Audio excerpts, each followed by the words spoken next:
الحمد لله أحمده ونستعينه ونستغفره نعوذ بالله من شرور أنفسنا ومن سيئات أعمالنا من يهده الله فلا مضل له ومن يضلل فلا هادي له أشهد أن لا إله إلا الله وحده لا شريك له وأشهد أن محمدا عبده ورسوله أما بعد نتسواجو بتاعتين كفروا nípa ìṣẹ̀lẹ̀ sulhu Hudaybiyyah àti nùtírà Zaad al-Ma'ad ti al-Imam Ibn Qayyim al-Jawziyyah rahimahullah ìbítàdé òun náà ni dídé tí Suhail ibn Amri tó dé sáàrin àwọn mùsùlùmí tó jẹ́ ikọ̀ tó wá látọ̀dọ̀ àwọn kèfèrí Makkah láti wá ṣe tasọ́lùhù àsọyé papọ̀ pẹ̀lú àwọn mùsùlùmí wọ́n wà ní Hudaybiyyah sọ fún wọn gbà tí arákùnrin yẹn dé Ànábì sọ gbólóhùn kan pé sallallahu alayhi wa sallam pé qad sahula lakum min amrikum nínú àlámọ̀rí yín ti rọrùn látara Suhail tó yí ó dé sáàrin wọn jọ́nà faqala hati uktub baynana wa baynakum kitaban Suhail sọ ó ti yá o yẹ ká ṣàdéhùn láàrin wa àti ẹ̀yin ká kọ àkọọ́lẹ̀ tí ó máa jẹ́ ìntàfi ṣiṣẹ́. Ànábì sallallahu alaihi wasallam ó bá pe olùkọ́ èyí tí yóò kọ gbogbo àdéhùn yẹn tí yóò kọ ọ́lẹ̀. Qala Rasulullahi sallallahu alaihi wasallam. Ànábì ń sọ fún olùkọ́ níjọ́ náà pé uktub bismillahi rahmanir rahim kọ́ọ̀lẹ̀ pé bismillahi rahmanir rahim ìmáàna pé bẹ̀rẹ̀ pẹ̀lú Ọlọ́run ọba Allah ọba arrahman ọba tí ìkẹrẹ kárí ayé arrahim ọba tó máa ń sa àwọn tiẹ̀ tó máa ń sa àwọn akẹ́ ọkọ̀ọ́lá Suhail bí Suhail ṣe gbọ́ gbólóhùn yẹn ó ní amma rahman fawallahi ma nadari ma huwa torí arrahman tó sọ yẹn àmà tó ń jẹ́ bẹ́ẹ̀ allahu lama bẹ́ẹ̀ ni àmà tẹ́lẹ̀ pé allahu wa tó wọ́n mọ̀ pé allahu wa àti sàlàyé yẹn síwájú ṣùgbọ́n arrahman tó ló tún jẹun àwọn òmà o so lè kọ arrahman arrahim kankan lè kọ́lẹ̀ pẹ̀lú ẹ̀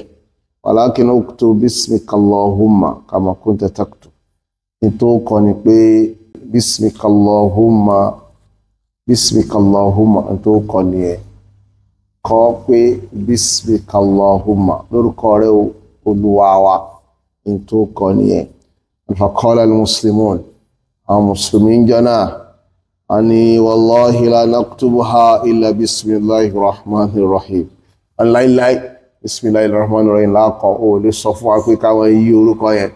bismillahirrahmanirrahim láàkọ̀ qala nabi sallallahu alayhi wa sallam alábi wa dá sọ́rọ̀ yẹn sallallahu alayhi wa alihi wa sallam uduktu bismikallahumma ẹ̀kọ́ bismikallahumma ono bad ẹ̀kọ́ bismikallahumma orúkọ rẹ̀ Olúwa wa ẹ̀kọ́ ẹmọ́ bínú ẹ̀yin mùsùlùmí ẹ ṣe sùúrù má wòrán thumma qala uktub hadha ma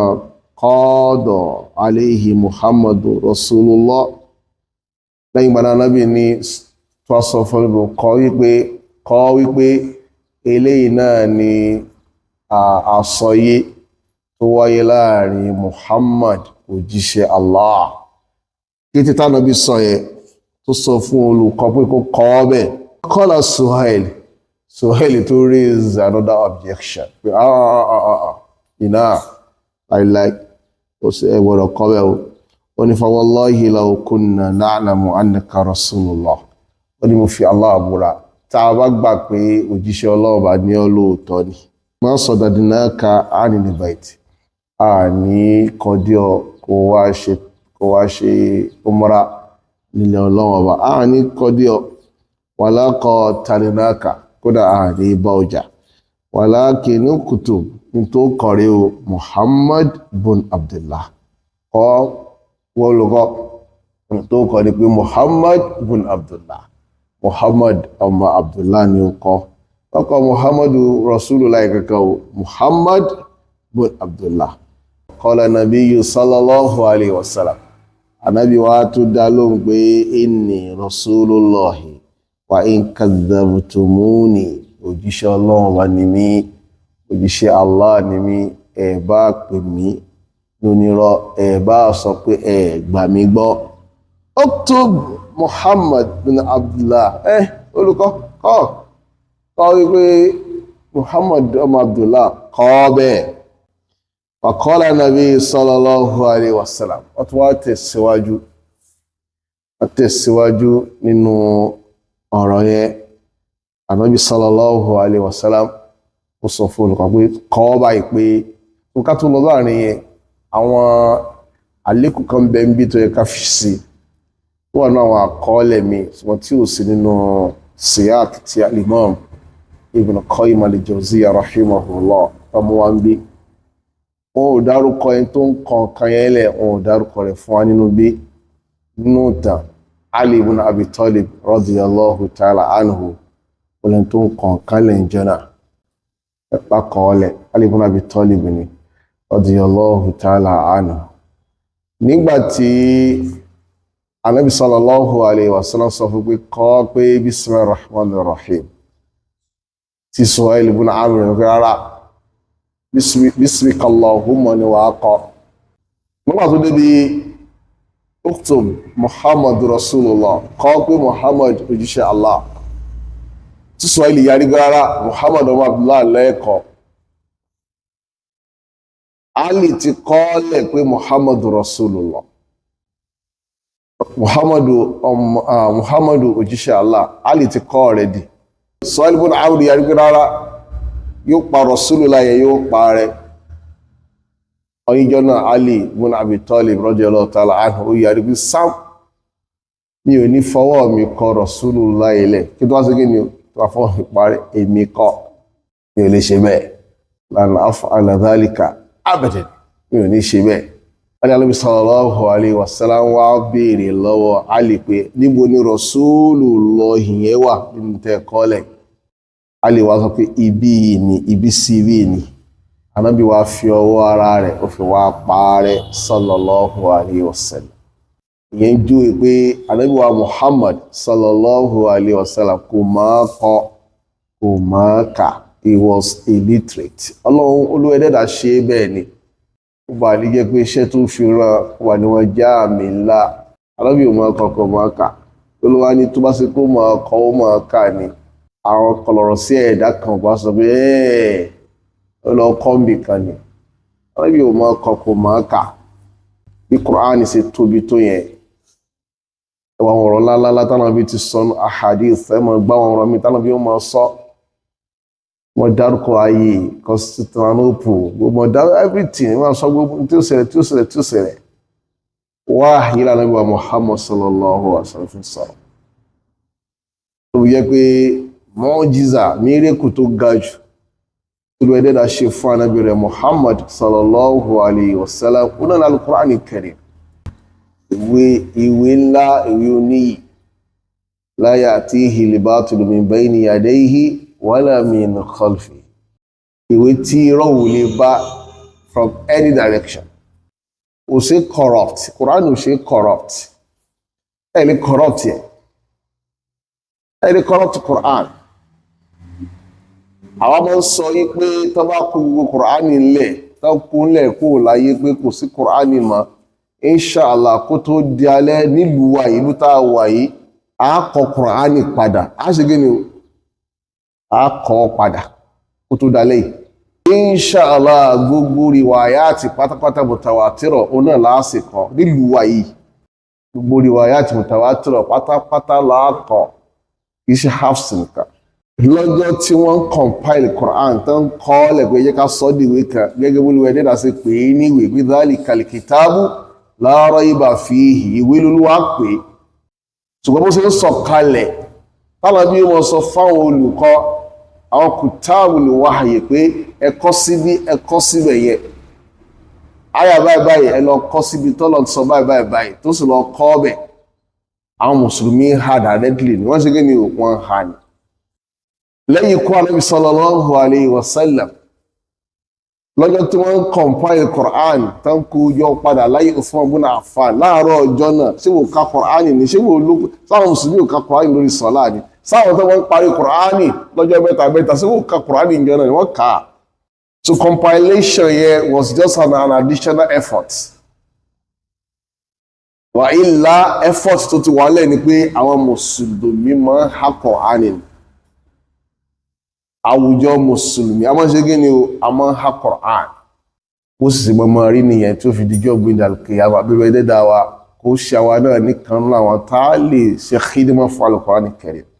ní tó ga jù táwùjọ mùsùlùmí lè ṣe nìkan ká ṣe khidma fún Qur'an Karim ṣe kí ni o khidma service fún Qur'an Karim ilé mọ̀ bí àwọn kèfèrí inú pọ́blẹ́mù tiwọn nìyẹn wọ́n ní kí ló dé fi ń kọ́ lárúbáwá àti sọ́njọ́ sí ọmọ wù mí tá bá ti ń sọ àwọn ọ̀rọ̀ yìí ká mọ ìyà síbẹ̀ díẹ̀díẹ̀ wọ́n ní kí ló dé fi ń kọ́ lárúbáwá ókè tá bá kọ́ lárúbáwá yẹn isn't it an additional knowledge kákàtí ẹ̀yọ tẹ̀sí kó ń bẹ̀ ṣé kìí ṣe additional knowledge ni téèyàn máa ń mọ̀ láyé wọ́n ní kí ló dé fi lárúbáwá ṣe kí ló dé fi ṣe láyé yín àbòsí ni àbòsí lọ́rọ̀ yẹn tí mo bá decide ní ìsìn pé mo fẹ́ lọ kọ́ èdè Ìgbò mo fẹ́ kọ́ Ìgbò mo fẹ́ kọ́ ẹ̀rákùn eventually ń sẹ̀mí ayé mi yóò wúlò àbí ò ní wúlò tí bá gbọ́ Ìgbò ní ìsìn tí mo bá wọ Ládìpọ̀ market lẹ́kọ̀ọ́ tí mo wọ Ládìpọ̀ àbí tó wọ computer village táwọn Ìgbò pọ̀ sí tí bá débẹ̀ tí a bá jọ ń sọ Ìgbò the way tí màá fi transact owó tí màá save níbi transaction pé mo wá ra nǹkan lọ́dọ̀ wọn kì í ṣe kékeré tó tó bá ti gbé dé àwọn èèyàn kan ẹgbàgbé ẹ̀dì kọ́kọ́ jẹ wọ́n ẹ ti jẹ wọ́n o àwọn tó máa ń lọ sí China lọ rajà tó bá mọ Chinese ọmọ Chinese sọ àwọn Chinese yẹn máa trust wọn dàn pé wọ́n ń gba interpreters lọ ṣùgbọ́n torí pé àwọn tó ń sọ̀rọ̀ yẹn àwọn kèfèrí ẹlẹ́bọ̀lẹ̀ Yorùbá tó ń sọ̀rọ̀ yẹn ìkórìíra ẹ̀sìn náà fi ń sọ náà fi sọ pé kí lẹ fẹ́ rí bẹ́ẹ̀ kí lẹ ìkórìíra ẹ̀sìn subhanallah ní ọmọ bí wọn gbé kí àwọn lọ lé kéwú àwọn ọmọ yẹn lọ sí lé kéwú kí ló fẹ́ dá lé kéwú ìkànnì wákàtí ẹ̀dìdìrì tó sọ yí pé àwọn ọmọ òyìnbó wọ́n lọ ń kọ́ bọ́ọ̀lù gbígbá ìyẹn kàn tí ìyẹn bá ti sọ̀rọ̀ báyìí inú mọ́ bí nǹkan àìlè sí wá gọ̀ tó báyìí wọ́n ń kọ̀mpíà ẹni tó ń kọ́ èdè lágbára tó ń kọ́ Quran wọ́n ń kọ̀mpíà ẹ̀ pẹ̀lú ẹni tó lọ ń practice football career pé àwọn ọmọ kan lọ ń gbá wọn kọ́ bọ́ọ̀lù gbígbá pé bọ́ọ̀lù yẹn káwọn tó ń lọ lé kí lọ mọ́ kọ́ gbígbá unlike Quran kí ó tẹ́ lọ ń kọ́ subhanallah subhanallah àwọn òyìnbó orientalist tó wá kọ́ lárúbáwá lẹ̀ lárúbáwá tẹ́pàrà lọ sí Britain tẹ́pàrà lọ sí Europe tẹ́lọ ń kàn kan pa Islam tí wọ́n gọ̀ ni àwọn ìjọba wọn tó rán wọn lọ sílẹ̀ lárúbáwá láwọn ayé tó ti lọ yẹ pé lọ kéde lárúbáwá sọ́gọ̀ ni ṣùgbọ́n kórìíra ẹ̀sìn ni wọ́n kórìíra Islam wọ́n kórìíra àwa mùsùlùmí tí wọ́n para wọn ni Islam ò sí pa walladhi arsala rasulahu bilhuda wa dinil haqqi liyudhhirahu ala dini kullihi adé ọlọ́wọ́ bá ní olóńrà alábìyẹn Muhammad sallallahu alayhi wa sallam pẹ̀lú ọ̀nà àmà àtẹ̀sìn òdodo liyudhhirahu ala dini kullihi kó lè fi borí gbogbo táwọn èèyàn bá ń pè lẹ́sìn gbogbo ideology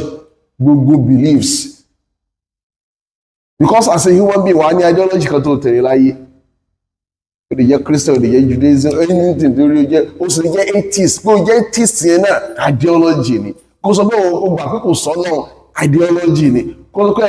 liberalist ni wọ́n yọ liberal ideologist ni kó ní feminist ni wọ́n ideology ni Islam borí gbogbo ẹ̀ gbogbo tó o bá rí ogbó nínú ìròrí Islam is superseding it supersedes. Islam will supersede gbogbo ẹ̀ Islam is superior. Ẹ̀kan sọ lánàá gbẹ́ kí ló dé ìrádé lóyìnbó Islam ni ẹ̀bá dé gíga ẹ̀jẹ̀ ṣe sùúrù bó sì máa rí nìyẹn. So láti ṣe sùúrù ni kẹ́ just have to come to terms with Islam. It is not, it's a moving train that you cannot stop. Moving train Islam that you cannot stop. If you stay on his track, you are gone. Train kan máa wọ sí gbódà ní. Ráfi Islam lè jẹ́ tó bá ń takò wọ́n ṣe rẹ̀. Gbogbo táwọn Suhail bun Amri ń sanjọ́ náà pé tàbá mọ̀ kí Muhammadu Rasulullah ní ọ́ni àní bọ́ ọjà. Lẹ́yìn wọ́n rẹ̀ yìí kọ́ kí ló wá ṣẹlẹ̀, ta ló wá borí. Ẹ̀kọ́ kan sí bẹ́ ń bí sulhu yẹn. Nígbà bí tàbá máa wọn kèfèrí sàsọyé tayọ kílé pa àgọ̀, a mọ̀ ṣàwọn tanazulat ni pé a mọ̀ ju ọwọ́ kan lẹ̀ níbi àwọn nǹkan, ibi àwọn agreement yẹn kì í ṣe pa àgọ̀, a fi wín ní wọn ni. A ṣe àwọn Kùrẹ́ṣì Mọ́kà àtàwọn Mùsùlùmí Mọ̀dínà àṣàkàtà ilé jókòó kan mọ iye fọ̀rọ̀ ìdímútóró ọ̀rọ̀ victory ní fáwọn Mùsùlùmí. Ànábì sallallahu alaihi wasallam tẹ̀síwájú pé ìta àfẹ́ lọ́dọ̀ yìí ni pé ẹ yọ̀ǹda wa ká ṣe kí ni o ká ṣe umura wa ní fanatufa bihi, ká ṣe tawafu wa ká ṣe umura wa ìta àfẹ́ nìyẹn. Wa qala Suhail sọ wípé wọ́n àìrọ́ o a lè fi ilẹ̀ rẹ̀ o. Àwọn alábá ó sọ pé àwọn alábá tó kù káàkiri wọ́n láti gbà bọ̀dì, wọ́n ní wọ́n ti borí wa àìrọ́ o àgbáyẹ o. walakin dhalika minal aamil muqbil, ẹjọ́ ọdún tó ń bọ̀ ẹ padà sí ìlú yín lọ́dún yìí, ẹ padà sí Mọ̀dínà, ẹ ní ṣe umura yín yẹn lọ́dún yìí, tó bá sí kí ni o tó bá dọdún tó ń bọ̀ kẹ́ ẹ máa bọ̀. Kutiba ọba kọ́ lẹ́bẹ̀. Faqala Suhail ní ala ya tí kàmínà rajulun, ó tún kú ẹ̀tún kọ́ lẹ̀ yìí pé tẹ́nìkan nínú wa bá wá bá yín wà ìkára aládìí kàkúrà kó jẹ́ pé Mùsùlùmí ni tó wá kú ní Mọ́kà, Mùsùlùmí ni ó wá kú Mọ́kà, ó fẹ́ darapọ̀ mọ́ yín illa radadtahu ilayna, ẹ̀ẹ́dà padà wá sí Mọ́kà o. Ẹgbẹ̀gbẹ̀ ọdíṣà yìí ẹfì yẹn náà kú. Wa qala al-muslimun subhanallah, àwọn Mùsùlùmí ní subhana mímọ́ ní fún Allah, kí lélẹ̀ irúkọ̀ ọdíṣà burúkú lélẹ̀. Kayfa yuraddu ila al-mushrikin, Mùsùlùmí tó kú láàrin yín tó fi wá bá wa, a ṣe tó dápa sáàrẹ wọn lẹ́bọ. Ọkọ̀dìjá Musliman tó gẹ́ Mùsùlùmí ni ọdífà báyìí náà hún kadhalik, orí ọ̀rọ̀ yẹn náà wà kó tí fẹ́nu kù. Ìrìjá Abu Jandal bunu Suhail bun Amri ni ọmọ Suhail gẹ́gẹ́ tó jẹ́ Abu Jandal tí bàbá rẹ̀ ti so mọ́lẹ̀ pẹ̀lú ṣẹ́kẹ́ṣẹkẹ̀ ní Mọ́kà, ló bá dé gìrìgìrì tí ṣẹ́kẹ́ṣẹkẹ̀ lọ́wọ́ ló wá ṣẹlẹ̀. Kí ló ṣẹlẹ̀ nígbà tí Abu Jandal dé? Kí ló ṣẹlẹ̀? Kí ni wọ́n sọ? Kí ni Suhail sọ? Kí làwọn Mùsùlùmí náà sọ? Kí làwọn Jandal náà sọ? Insha Allah ta'ala ibi láti máa bẹ̀rẹ̀ nígbà tá a bá tún pàdé pẹ̀lú ìyọ̀ǹda Olúwa Ẹlẹ́dàá wa Jalla subhanahu. Sallallahu ala nabiyina Muhammadin wa alihi wa sahbihi ajma'in. Assalamu alaikum wa rahmatullahi wa barakatuh.